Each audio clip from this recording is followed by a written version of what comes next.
ये मित्रों नमो नमः। मैं संजीव कुमार कोहली और आज आप और मैं अध्ययन करने जा रहे हैं अपने इस वीडियो में हमारी कक्षा 10 की हिंदी की सहायक पुस्तिका संस्कृत विनोदिनी के देवतात्मा हिमालय पाठ का अध्ययन करेंगे।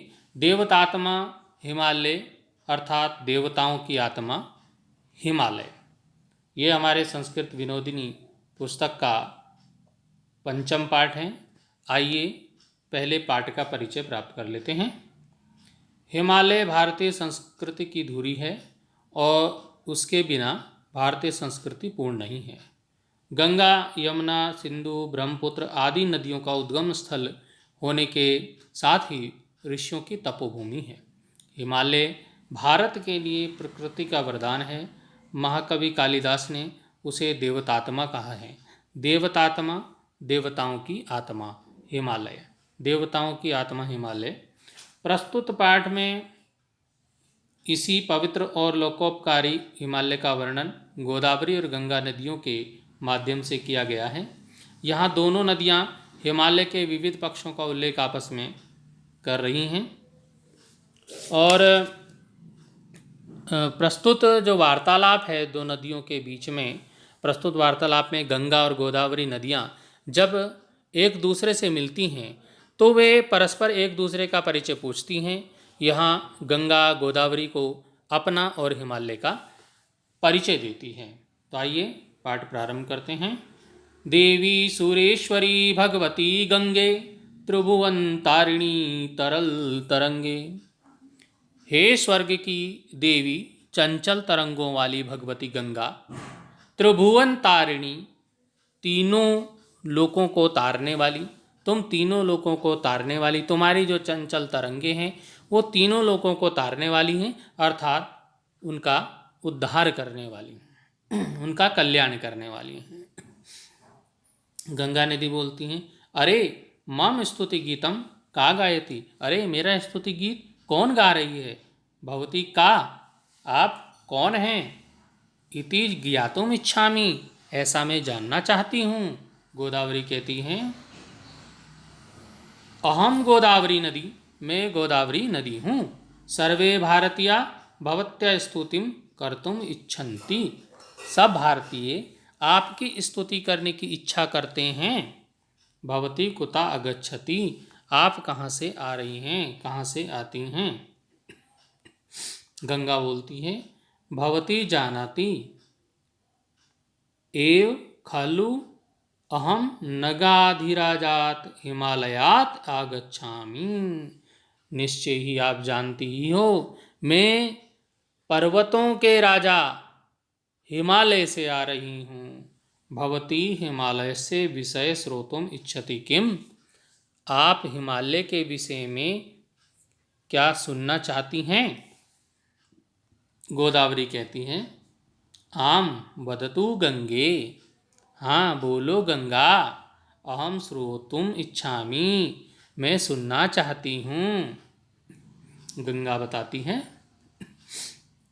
भारतस्य पुण्य पर्वतेषु श्रेष्ठा हिमालय पर्वतः, भारत के पवित्र पर्वतों में श्रेष्ठ हिमालय पर्वत है।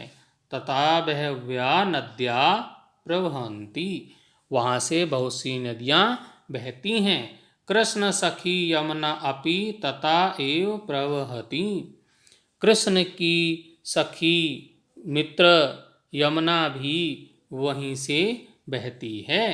पर्वतानाम राजा हिमालय, पर्वतों का राजा हिमालय है।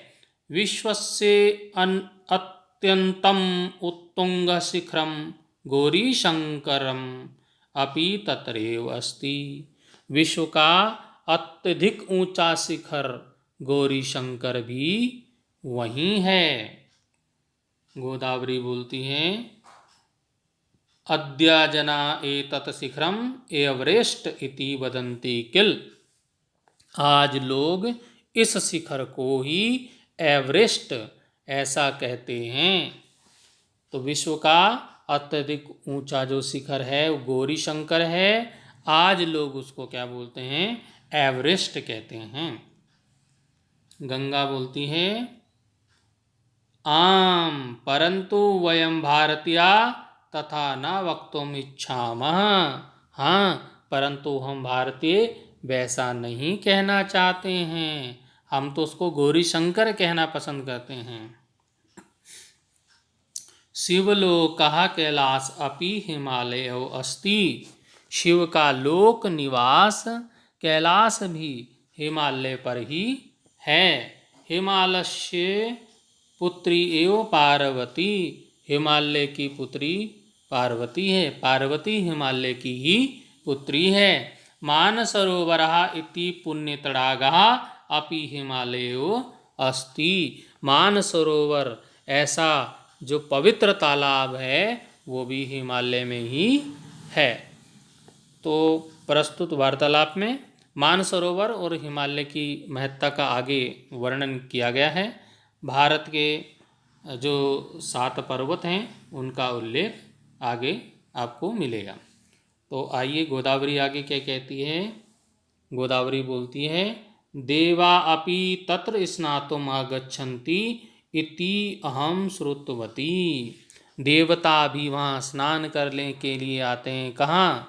मानसरोवर जो पुण्य तालाब है, पुण्य मानसरोवर झील है, तो देवता भी वहाँ स्नान करने के लिए आते हैं।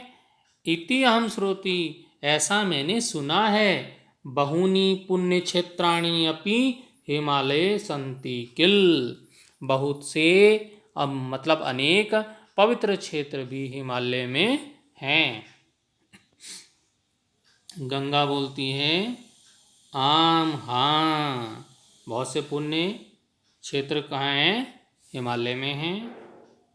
तो कौन कौन से पुण्य क्षेत्र हैं हिमालय में? वो हैं हरिद्वारम, ऋषिकेशा, बद्रीनाथा, केदारनाथ, अमरनाथ इत्यादीनि स्थानानि प्रसिद्धानि। हरिद्वार, ऋषिकेश, बद्रीनाथ, केदारनाथ, अमरनाथ इत्यादि स्थान प्रसिद्ध हैं।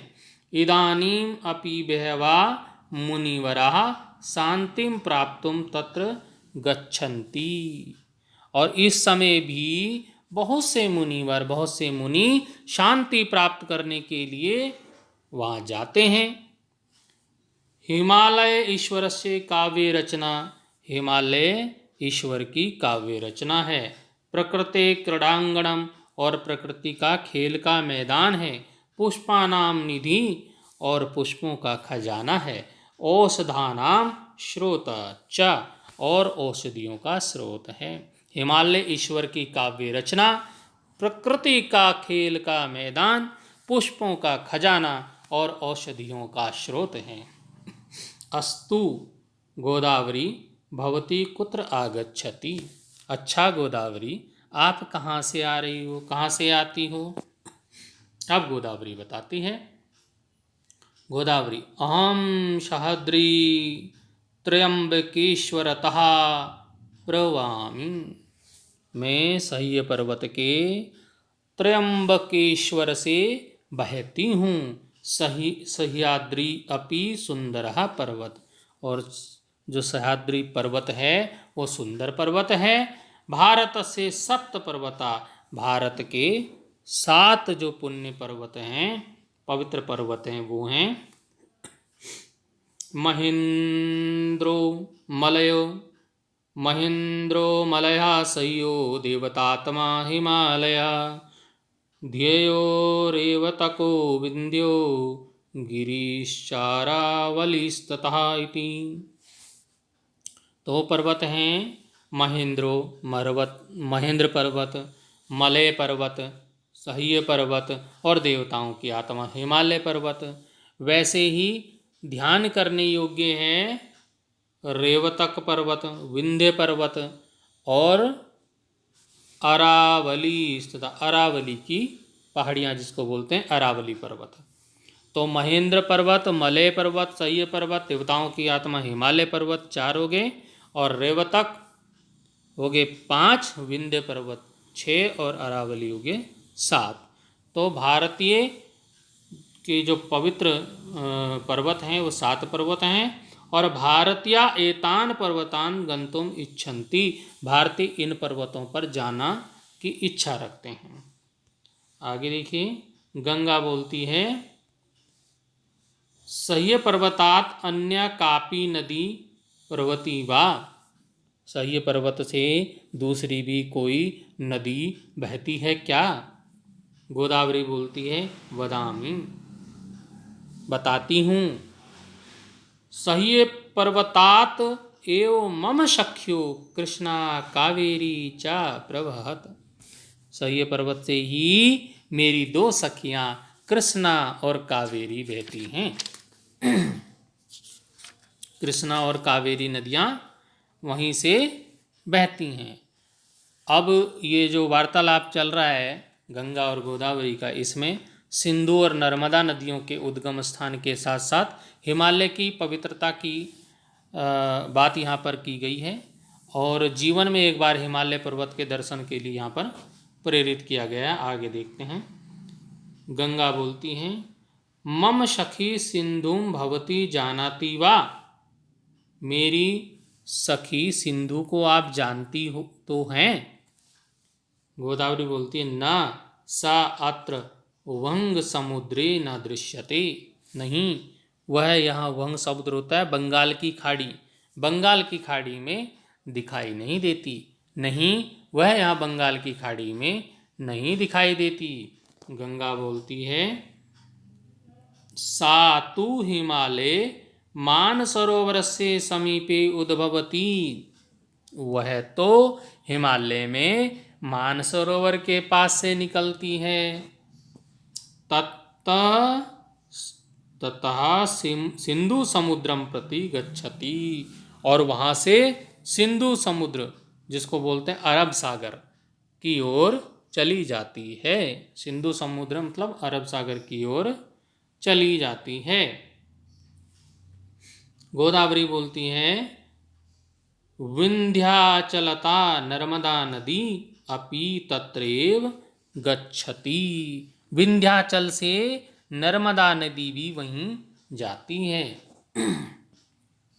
गंगा बोलती है हे गोदावरी जना सर्व पर्वतान नदी च दृष्टुम न शक्नुवन्ति चेदपि, हे गोदावरी लोग सब पर्वतों और नदियों को नहीं देख सकते हैं तो भी जीवने एक बारम वा हिमालयस्य दर्शनम निश्चयेन कर्तव्यम इति चिंतयन्ति, तो भी जीवन में एक बार तो हिमालय के दर्शन निश्चय पूर्वक करने चाहिए ऐसा सोचते हैं। हे गोदावरी लोग सब पर्वतों और नदियों को देख नहीं सकते हैं, तो भी जीवन में एक बार तो हिमालय के दर्शन निश्चय पूर्वक करने चाहिए ऐसा मन में सोचते हैं।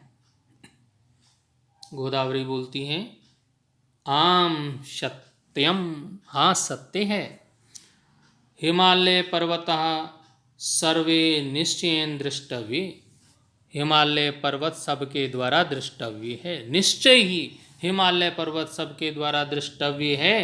कालिदासा हिमालय से विषय वदती, कालिदास ने हिमालय के विषय में कहा है, कालिदास हिमालय के विषय में कहते हैं अस्से उत्तरस्याम दिशि देवतात्मा हिमालयो नाम नगाधिराजः, पूर्व परो तोय निधिव गाह्ये स्थिता पृथ्व्या इव मानदंडा इति। भारतवर्ष के विषय में हिमालय पर्वत के विषय में बताया गया है कि भारतवर्ष के उत्तरश्याम दिशि हिमालय, उत्तर दिशा में देवताओं की आत्मा हिमालय पर्वत, भारतवर्ष की उत्तर दिशा में देवताओं की आत्मा स्वरूप हिमालय पर्वत नाम नगाधिराज, पर्वतों का राजा हिमालय नामक पर्वत है। भारतवर्ष की उत्तर दिशा में देवताओं की आत्मा स्वरूप पर्वतों का राजा हिमालय नामक पर्वत है। पूर्व परो तोय निधि व गाह्ये स्थिता। और यह पूर्व और पश्चिम के समुद्रों का अवगाहन करता हुआ पृथ्व्यायु मानदंडा, भूमि के नापने वाले मानदंड के समान स्थित है। तो कालिदास जी ने हिमालय के विषय में कहा है कि भारतवर्ष की उत्तर दिशा में देवताओं की आत्मा स्वरूप पर्वतों का राजा हिमालय नामक पर्वत है।